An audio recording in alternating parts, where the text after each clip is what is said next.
अस्सलाम वालेकुम व्यूअर्स, आप देख रहे हैं पेट पॉइंट और आज हम डिस्कस करने जा रहे हैं न्यूट्रिशनल रिक्वायरमेंट ऑफ रैबिट्स ताकि हम उसे दे सकें एक बैलेंस्ड डाइट। उसके लिए हमें अंडरस्टैंड करना होगा nature of digestive system of rabbit. तो पहला पॉइंट जो है वो ये है कि रैबिट्स नॉन र्यूमिनेंट हर्बीवोर्स होते हैं, यानी ये हर्ब तो खाते हैं लेकिन इनका जो स्टमक है वो सिंगल कंपार्टमेंट होता है, जबकि र्यूमिनेंट्स जिसमें कैटल, बफलो, शीप और गोट शामिल हैं उनके अंदर स्टमक के 4 कंपार्टमेंट्स होते हैं: ह्यूमन, रेटिक्यूलम, ओमेजम एंड एपोमेजम। दूसरा पॉइंट ये है कि रैबिट्स हाइंड गट फर्मेंटर्स हैं, यानी कि इनकी सीकम इनलार्ज्ड होती है, वहाँ माइक्रोबियल पॉपुलेशन होती है जो कि फूड की फर्मेंटेशन करती है। Third point is this, rabbits are selective eaters, यानी कि ये हाईली न्यूट्रिशियस जो प्लांट पार्ट्स हैं उनको प्रेफर करते हैं खाना, और इनका मेटाबॉलिक रेट काफ़ी हाई होता है। अगर आप इनको ऑफर करेंगे न्यू प्लांट फूड और मेच्योर्ड प्लांट तो ये प्रेफर करेंगे न्यू प्लांट फूड्स को, क्योंकि वो कंपैरेटिवली हायर होते हैं फाइबर में। अच्छा जी, तो क्या होता है इनके हाइंड गट में सेपरेशन हो जाती है, जो डाइजेस्टा है उसकी पार्टिकल साइज की बेस पे वो सेपरेट हो जाते हैं हाइंड गट में, और जो लार्जर पार्टिकल्स हैं यानी लिग्नोसेलुलोज के हैं वो कोलोन के थ्रू एक्सक्रीट हो जाते हैं एज हार्ड फीकल पार्टिकल्स, और जो स्मॉल पार्टिकल्स होते हैं वो एंटी पेरिस्टाल्टिक मूवमेंट से सीकम में वापस आते हैं, उनकी फर्मेंटेशन होती है और देन वो एक्सपेल हो जाते हैं out of the body as soft faeces. अब ये जो सॉफ्ट फीसेस हैं इन्हें रैबिट री इंजेस्ट कर लेते हैं और ये रिच होते हैं इन माइक्रोबियल प्रोटीन, इन वाइटामिन, और वाइटामिन जिसके अंदर सारे जो बी वाइटामिन होते हैं वो इंक्लूड होते हैं जिनकी उन्हें ज़रूरत होती है, and VFAs are the volatile fatty acids. ये भी उसके न्यूट्रिशन के लिए ज़रूरी होते हैं लेकिन ये बहुत माइनर कंट्रीब्यूशन में होते हैं, तो हमें डाइट में भी इनकी सप्लीमेंटेशन करनी पड़ती है। अब मैं बात करूँगी फाइबर की थोड़ा डिटेल में कि फ़ाइबर कितना जनरस अमाउंट में चाहिए होता है, क्योंकि ये रिक्वायर्ड है for promoting the intestinal mortality, और ये एब्जॉर्ब करता है बैक्टीरियल टॉक्सिन्स को और उनको एलिमिनेट कर देता है अपने साथ ही, जब ये हार्ड पीसेस की फॉर्म में खुद बॉडी से एलिमिनेट होता है। 15% फ्रूट फाइबर जो होता है वो ज़रूरी होता है, और ये अगर 15% होगा तो ही वो प्रमोट करेगा इंटेस्टाइनल मोटिलिटी को अपना रोल जो है वो सही तरीके से प्ले करेगा। लेकिन अगर जो फीड है वो फाइबर में लो है, फाइबर अगर लो होगा तो फीड में जो है स्टार्च का लेवल हाई होगा। स्टार्च का लेवल जब हायर होगा तो वो एज अ सबस्ट्रेट एक्ट करता है पैथोजेनिक बैक्टीरिया के लिए। फॉर एग्जाम्पल क्लोस्ट्रीडियम स्पायरिफॉर्म एक बहुत ही उसकी पाया जाता है उसकी इंटेस्टाइन में, जो कि एक जब उसको सबस्ट्रेट मिलता है वो मल्टीप्लाई करता है और एक प्रोटीन टॉक्सिन प्रोड्यूस करता है, तो जो उसकी इंटेस्टाइनल डिजीज़ की वजह बनता है। मतलब कि अगर फाइबर का लेवल कम होगा डाइट में तो इंसिडेंस जो है इंटेस्टाइनल डिजीज़ का वो बढ़ जाएगा। अब फाइबर जो है वो कहाँ तक अगर हम इंक्रीज़ करें तो कहाँ तक हो सकता है? 20% तक हम इसकी 15 से 20% तक हम रख सकते हैं। अगर 20% से ये एक्सीड करता है तो उसकी वजह से सीकल इन्फेक्शन हो सकती है और म्यूकोइड इंट्राइटिस हो सकता है। अब मैं बात करती हूँ वोलेटाइल फैटी एसिड के, इनका क्या रोल है। ये भी इंपॉर्टेंट मेटाबोलाइट्स हैं फर्मेंटेशन के, जैसा कि मैंने बात की थी पीछे। तो ये जो है ये पीएच को लो रखते हैं, और इससे क्या फ़ायदा होता है कि जो पैथोजेनिक बैक्टीरिया हैं उन पे काफ़ी कंट्रोल रहता है, उनकी जो है मल्टीप्लिकेशन पे एंड टॉक्सिसिटी पे। अब बात कर लेते हैं वाइटामिन की।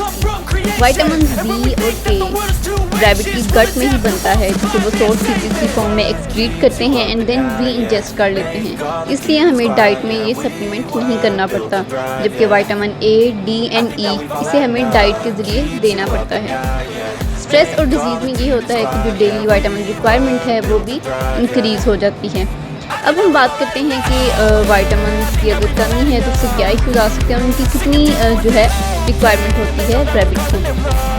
वाइटामिन ए जो है ये इसकी रेंज होनी चाहिए 5000 इंटरनेशनल यूनिट से 7500 इंटरनेशनल यूनिट पर केजी, यानी कि 1 kg अगर वेट है तो इतनी उसकी वाइटामिन ए की अमाउंट होनी चाहिए या क्वांटिटी की डाइट में होनी चाहिए। और अगर जो रैबिट की डाइट है उसमें अल्फा-मिनरल 30% है या उससे थोड़ा ज़्यादा है तो इससे सफिशिएंट अमाउंट जो है वाइटामिन ए की मिल सकती है उसको रैबिट को। अगर विटामिन ए की कमी हो जाती है या आप कह सकते हैं कि ये रेंज जो मैंने बताई है इसको क्रॉस करती है इसकी क्वांटिटी, तो उसमें डिफरेंट इश्यूज़ आ सकते हैं। वो इश्यूज़ क्या हो सकते हैं? अबॉर्शन हो सकता है अगर रैबिट प्रेग्नेंट है, रिसॉर्ट लिटर्स हो सकते हैं और फीटल हाइड्रोसिफेलस का केस हो सकता है। अब बात करते हैं विटामिन ई की डेफिशिएंसी से क्या इश्यूज़ आ सकते हैं। इनफर्टिलिटी के इश्यूज़ आ सकते हैं, मस्कुलर डिस्ट्रोफी हो सकती है and foetal and neonatal death भी हो सकती है। जो फीड के सारे कंपोनेंट्स हैं उनको मैनेज करना चाहिए according to the life stages, यानी कि जो ग्रोथ फेज़ में है, रैबिट गेस्टेशन में है, लैक्टेशन में है, मेंटेनेंस में है, उसकी ब्रीड के अकॉर्डिंग भी उसकी जो रिक्वायरमेंट है वो वेरी कर सकती है, कंडीशन के अकॉर्डिंग, लाइफस्टाइल के अकॉर्डिंग। वीडियो के एंड पे मैं आपसे एनआरसी की जो रिक्वायरमेंट है डिफरेंट फेजेस ऑफ लाइफ में वो मैं आपसे शेयर कर लूँगी। अच्छा जी, अब नॉर्मल हम बात करते हैं, जनरली बात करते हैं कि रैबिट को हमने पैलेटेड फीड देनी है और वो कितनी होनी चाहिए। अगर तो रैबिट का वेट 5 पाउंड है तो पर डे में उसको 1/4 कप हमने देना है, यानी कि इतना देना है। ज़्यादा अगर देंगे तो उसमें ओबेसिटी के इश्यूज आ सकते हैं और कम देंगे तो उसकी जीआई जो हेल्थ है वो अफेक्ट हो सकती है। फ्रेश क्लीन वाटर अवेलेबल हमेशा होना चाहिए रैबिट के पास। इसके अलावा अगर हाँ एक इशू ये आता है कि आपने एक रैबिट रखा है, उसको आपने ब्रीडिंग पर्पस के लिए नहीं रखा, यानी जस्ट अ पेट रैबिट रखा है, लंबे अरसे से आपके पास है और आप इसको कमर्शियल डाइट पे फीड किए जा रहे हैं जैसे कि अल्फा मील, तो ऐसी कंडीशन में किडनी डैमेज के और कैल्शियम कार्बोनेट के स्टोन्स के इशू आ जाते हैं।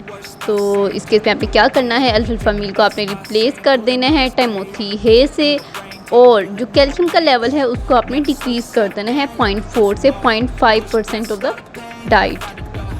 अब हम बात कर लेते हैं कि जो एडोलिसेंस में होते हैं, यानी कि जो ग्रोइंग रैबिट्स हैं, उनको हमने कितनी फीड देनी है। उनको हमने इतनी फीड देनी है कि वो 20 आवर्स में कंज्यूम कर लें, यानी कि उनका जो फीड बाउल है वो सिर्फ 4 आवर्स के लिए एम्प्टी रहे।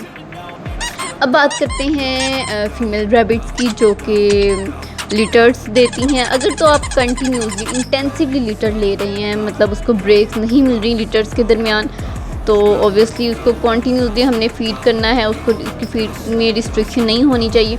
लेकिन अगर रेस्ट मिल रहा है, रैबिट जो फीमेल रैबिट है, ब्रेक्स हम उसको दे रहे हैं बिटवीन द लिटर्स, तो उसकी जो डाइट है वो रिस्ट्रिक्टेड डाइट है, हम डाइट को रिस्ट्रिक्ट कर देते हैं। और जब वो लिटर देती है फीमेल रैबिट, उसके बाद हम एक वीक यानी लेते हैं उसको रिस्ट्रिक्टेड डाइट से एडमिटेड डाइट पे शिफ्ट करने पर। This was all about the today's video, and here is the table I talked about, and now see you in the next video.